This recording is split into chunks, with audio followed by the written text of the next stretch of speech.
Okay, hello everybody. Welcome to Korean Atlanta Mentorship. And in this video, we're just going to do another 30-year mortgage and velocity banking review. I think this will be the last 30-year mortgage velocity banking review for 2024. But before we get started, take a look at this picture. Every time I drive by downtown Atlanta, I see this really huge building from Regions Bank, right? It's a bank. I think their headquarters is in Alabama. They got this huge building in downtown Atlanta, and it's right next to the freeway. I think the freeway is right here. And look at that. Right next to it's a indoor, is it a tennis court? That looks pretty cool. But when I look at this and I see it's class A office space, you ever wonder like where do they get the money for that? Right? Like how are they able to have the tallest buildings in downtown Atlanta, right? Or the banks in general, or downtowns in the United States. And I'll tell you one way that I think they're able to get the money is by essentially convincing you in cahoots with the real estate industry to be a fake homeowner. Now, I'm not saying that your real estate agent is conscious of this, but just let's take a look at the overall picture here. Okay. Bank lends you money for a 30-year mortgage. Now, do they actually expect you to live in the property for 30 years? Probably not. Okay. In fact, my parents are one of the very few people who I know who've lived in their home for more than 30 years. One of the very few people, right? And I think I have other family members who've lived in their home for 30 years, kind of, but my parents for sure, and my friends' parents for sure as well. But that's like only two households, maybe three, right? As for the rest of society, the bank doesn't expect you to stay for that long, even though they issue a 30-year mortgage, right? So if I got a 30-year car loan, like it wouldn't make sense for me to really take it unless I thought, and it doesn't mean I will, but I thought maybe I was going to drive for 30 years, even though cars don't last, probably don't last for that long, right? It depends. Okay. But yeah, 30-year mortgage. So you expect to live in the home for 30 years. Now, here's the crazy thing. Okay. Think about how the real estate agent determines the value of your home. It's based on comparable sales. If you don't know what that means, this took me a long time to understand because I remember when I came to Atlanta, I filled out one of those forms. It's like for looking at homes on like the on Zillow or whatever, and then they got my number. And this lady called me to her office, and I told her I was Uber driving, and I don't think I could buy a home. She said, "Come anyways, right?" And she told me, "What neighborhood do you like?" And then I was like, "Oh, I like that neighborhood." And then she said something that I didn't understand at the time called resale value. I was like, and I didn't wanna seem stupid, so I was like, "I don't get resale value." Well, that's what I was thinking deep down inside, and she was like, "Oh, yeah, yeah, you wanna live in this neighborhood because you wanna think about the resale value." And I didn't get what she was saying. Resale value? Don't you live in your home forever? And I think because my parents just lived in the same home for 30 plus years, I just thought that's what everybody did. Don't you wanna get to know your neighborhood? I mean, it's crazy how in the United States, how people are so obsessed with their neighborhoods and what profession like their neighbors have. Like, oh, that person across the street, that person's a doctor, or oh, that person's a firefighter, and then they'll never interact with them. Isn't it's kind of this weird insanity that we have where the neighborhood is essentially valued by the people who live in it, but then the people who live in it won't really interact with each other. But that's a story for another time. But I didn't understand the concept about resale value and comparable sales because I was like, that makes no sense. Why would the value of a property be based on what the property across the street sold for it? That makes no sense. Like if I looked at a property in San Francisco, I wouldn't pay $1 million for it. I'd pay like $1 for it because it's, full of feces and probably drug needles, right? And so it took me a long time to understand this.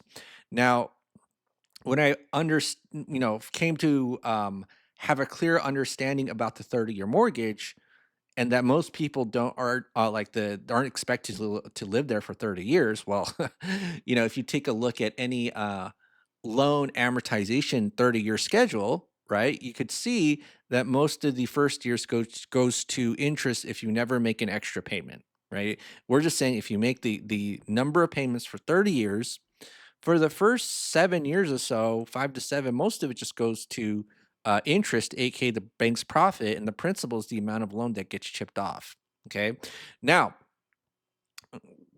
the thing that was really surprising to me about this is that once you refinance or or sell your home in the 5 to 7 year mark, you're basically kind of restarting over and over again, right? You're restarting that loan, especially if you sell your home, right? Because now you got to buy another home at market value. And so it's just essentially renting from the bank. And that was like a huge shock to me. That was an incredibly large shock that the society that we live in, you're just a homeowner by name, but you're really just renting. And the crazy thing is unlike a regular renter where they rent from a landlord, the landlord's gonna fix things. The bank will never fix anything. You got a broken toilet, sorry, you're out of luck, right? And I mean, it was just like this. I don't know if red pill is the right word, where it was like, why do people want 30-year mortgages? That makes absolutely no sense. And the thing that also I really thought about for a long time is how the real estate industry, in order to get comparable sales, really cannot have you living in your home for 30 years. Because if the value of your home is based across, like based on the sold price of the home across the street, what if everybody lived in their home for 30 years? Then you would not have any sales data to get the market value of your home, right? Like that's the thing that blew my mind. Like, well, of course they don't expect you to live there for 30 years. Of course, if they did, how would you get your real estate comparable sales data? Anyone else think of that? I just thought that was crazy, right? And so that's why I asked ChatGPT, "Am I crazy? Am I crazy?" But let's just ask a few questions to see if we're crazy or not. And I'll just say, "Am I crazy, or does it seem strange that Americans get a 30-year mortgage and statistics say that most people will either move or refinance in 5 to 7 years, right? Doesn't aren't they just making mostly interest payments and have not built up any equity, right? Let's go ahead and ask that.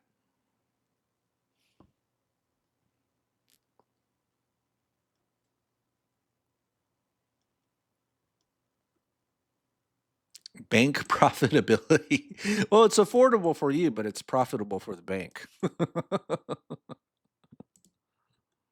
You're not crazy. It's a very valid observation. And many people share your sentiment once they look at the math behind traditional 30-year mortgages. Here's why it happens: front loaded interest.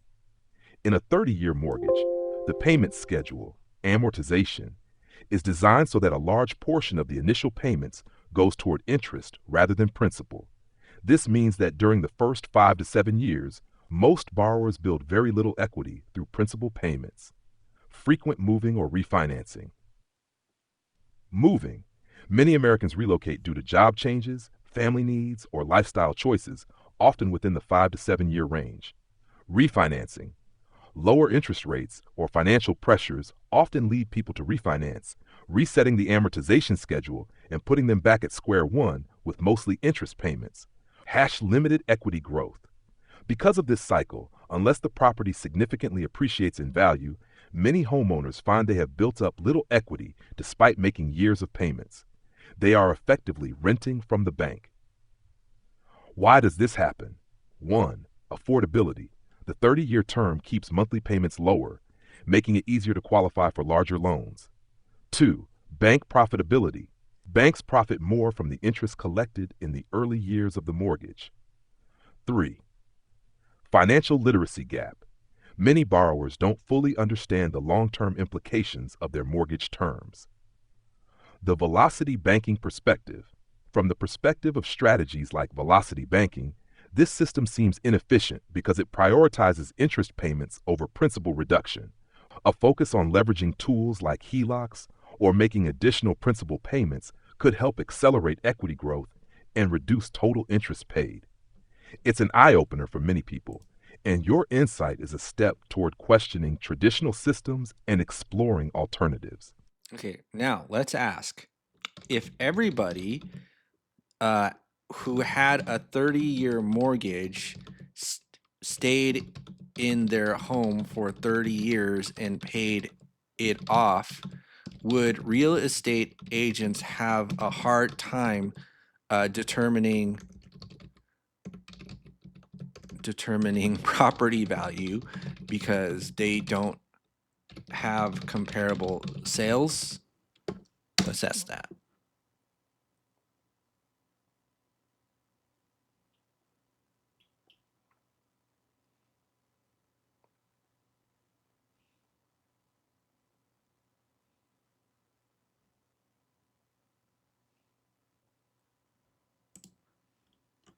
Yes, if everyone with a 30-year mortgage stayed in their home and paid it off over the full term, the real estate market would look very different, and real estate agents might face challenges in determining property values due to fewer comparable sales. Here's why. The role of comparable sales in real estate.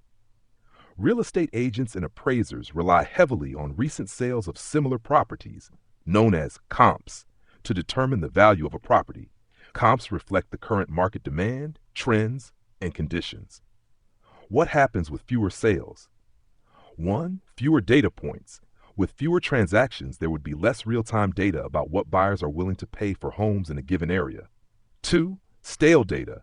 If comparable sales are older, they may not accurately reflect current market conditions, such as changes in interest rates, local economic shifts, or neighborhood desirability.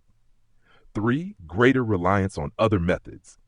In the absence of comps, agents and appraisers would need to lean more on replacement cost, estimating the cost to build a similar home today, income approach for rental properties based on expected rental income, market trends using broader regional or national data instead of hyperlocal trends. 4. Price volatility. With fewer transactions, property values might become less predictable and more sensitive to individual sales. A single high or low price sale could skew perceived market values. How would it affect the real estate industry? Challenges for agents. Real estate agents might need to work harder to justify pricing to both buyers and sellers without robust comparable data. Longer listing times. With fewer transactions, it could take longer to establish market consensus on pricing, potentially leading to longer time on the market for homes. Increased use of technology. Agents might rely more heavily on predictive analytics and AI tools to estimate values based on trends rather than comps. Why this scenario is unlikely. People moving every 5 to 7 years is a key driver of real estate liquidity. It creates a dynamic market with consistent turnover. Life changes, job relocations, family size adjustments, etc., will always create a natural need for buying and selling homes. If everyone stayed put for 30 years, it would fundamentally alter the dynamics of the housing market. But in reality, human behavior and economic factors make this scenario highly unlikely. Okay, so let me just ask one more question. But wouldn't it be more beneficial to homeowners to pay it off in 30 years rather than refinance or sell within 5 to 7 years? It seems like current human behavior just makes, quote, homeowners renters in reality, into renters from the bank. Okay.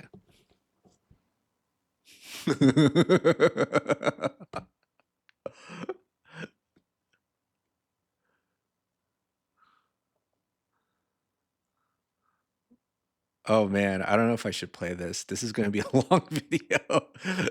But This is so funny too because the information is right in front of your fingertips. It's right in front of your fingertips. Let's play it. You're absolutely right. Staying in a home for the full 30 years and paying off the mortgage as planned could be far more beneficial for homeowners in most cases. The current behavior of frequently refinancing or moving effectively keeps many people in a cycle where they're renting from the bank rather than building substantial equity. Here's why this happens and why breaking the cycle might be better. Why staying for 30 years is more beneficial.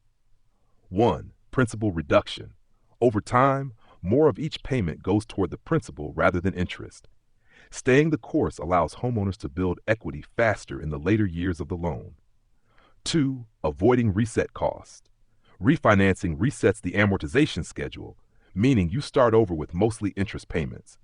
Selling incurs transaction costs like real estate commissions, typically 5 to 6%, which erode equity gains. 3. Building wealth. By paying off the mortgage, the homeowner eventually owns the property outright, eliminating housing payments except for taxes, insurance, and maintenance. A paid off home becomes a significant asset and a source of financial security. 4. Reduce stress in retirement. Entering retirement with no mortgage payment significantly reduces financial pressure, allowing more flexibility with income. Why human behavior keeps people in the cycle. 1. Lifestyle changes. Families grow or shrink, jobs change, and people want to upgrade or relocate, leading to frequent moves. 2. Temptation to refinance. Lower interest rates, cash out options, or a desire to reduce monthly payments often lure homeowners into refinancing, even when it extends their debt timeline.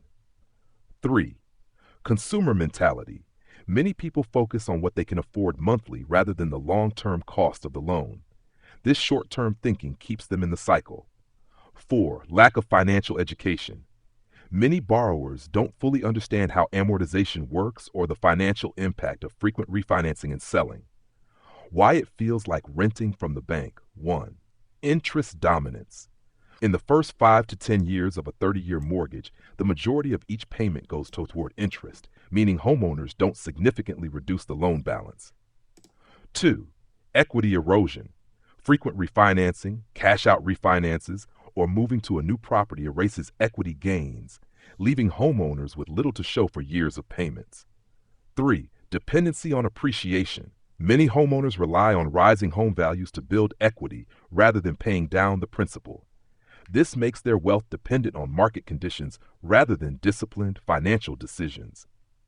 Breaking the cycle. To avoid being a perpetual renter from the bank, homeowners can 1. Commit to staying long term. Only buy a home you plan to stay in for at least 10 to 15 years, unless circumstances force a move. 2. Make extra principal payments. Even small additional payments can significantly reduce interest costs and loan length. 3. Avoid refinancing without a clear plan. Only refinance if it aligns with a long term financial strategy, not just for a lower monthly payment. 4. Educate yourself.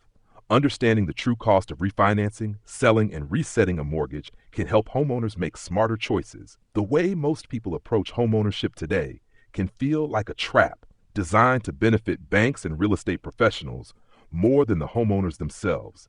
Recognizing this and adjusting behavior could help more people build genuine wealth and financial independence through homeownership. Wow, it says here it's like a trap designed to benefit banks and real estate professionals more than the homeowners. Isn't that crazy? That is crazy. And then you wonder what's up with the tall buildings in the downtowns, right? All right. So here's the thing. I don't want to do a full blown velocity banking demo because I kind of already did that in previous videos. But let's just do this, right? Let's just kind of put in a mortgage 300,000, right, at 6%. And then after 30 years, I mean, take a look at this 300,000. Look at all of that interest paid to the bank. And then here, you might resell, but you know what? When you sell a property, you pay 9% closing costs, 6% real estate agent fee, and I don't know how it works with all the new rules and stuff, but traditionally the fee has been 6%, and then you pay kind of like an extra 3% with the additional cost. So, 9%, that's a spicy meatball. That's like a 27 grand selling cost fee. And, even if you quote gained equity, if you sell it in a traditional way, you're not gonna, your house is not really an investment. It's not really an investment. It's a profit center for the bank, right? A cost center for you, profit center for a bank, as long as you're a fake homeowner. And then we'll just go ahead and do this and just type this stuff in the Velocity Banking Calculator. And again, if you don't know where I got this from, a quick plug for Renatus, which is where I should learn velocity banking. Now we're just going to do the 30-year mortgage today, just because I want to make this video not too long because um, I went too or I kind of kept playing the chat GPT responses. So that's probably what time frame are we in? Oh, we're at the 20-minute mark. Okay. So what am I saying? Basically, I don't want to do the velocity banking math just because I did another video that I made this morning, but we'll make it easy. So all we got to do is just put in the info, the deets. So 300,000 at 6%. And what's the payment? 1798.65. So we go right here, 1798.65. And how much income do you want? Again, it's all up to you, right? So we just do 6,500 is your monthly income, and then your living expenses, everything except for the loan. I don't know. I always like to use 2,000 or 2,500. Let's do 2,000. And then the chunk amount is just how much we're moving into a line of credit. Let's just do 7,000. Wait a minute, something seems wrong. I put 30,000 as the current balance. Wablam, 6.8 years, right? So by the time you actually do consider selling, definitely wouldn't refinance because your home is paid off, right? And if you need to access some money through equity, then you just do a home equity line of credit, in my opinion. But right, so here, yeah, so 66 grand, 300,000, it's fully paid off, and um, now we can actually be homeowners rather than fake homeowners. And I don't know about you, but I don't mind owning a property for 30 years. I mean, but the thing is, the real estate industry does not expect you to actually be a property owner for 30 years. Nobody does. The banks don't expect that. It's just kind of like they just want to give you a loan so that you pay mostly interest and then restart the clock again by either reselling or refinancing, or I'm selling or refinancing, right? And so it's insane how a home is really just an excuse. Like, home ownership is really just an excuse to pay all this interest, at least from the bank's point of view. Same thing with cars. Like, cars are excuses to sell car loans. All that marvelous engineering and technology and going from point A to point B easily, it's just an excuse to sell you a car loan. Man, financing is really powerful, right? It's really powerful. It's like you create money out of thin air for doing nothing. Even better than being a landlord, because at least as a landlord, you got to do a little bit of work. Here, you don't do any work at all, right? Like, you ask the bank to fix stuff, they'll never do that. They don't want to be your landlord. But let me go back here. All right, right here. Take a look at that. Pay off a mortgage in 7 years. Now, ideally, we would get this 300 we wouldn't get a $300,000 home for $300,000. We get a $200,000 home. I'm sorry, a $300,000 home for $200,000. And let me do this. What's the payment amount here? Let's do 200,000. 1199.1. 1199.1. Ooh, that's much better. 4.3 years. That's what I like. Okay. But you see this 26 grand versus 231 grand. No, thank you. All right. Well, that's it. Just another quick velocity banking review and how absurd certain normalized cultural expectations are. You get a 30-year mortgage, you don't plan to live in it for 30 years, you kind of live in it for 5 to 7, but you don't really own it because you're just really renting from the bank. Remember, interest is just rent on your money. And then you just repeat the cycle over and over again. And then you wonder, Okay, you wonder, why does the bank have the tallest buildings in the downtown? Every time I go to downtown Atlanta, I see that Regions big building and thinking, what did they do to get all that money? What did they do to get all that money? Okay. All right. Well, that's it for this video. I think this will be the last video about the 30-year mortgage for 2024. And I might make crank out another video today. Who knows? But that'll be it for at least this topic. Have a great day. This is Crane Atlanta Mentorship.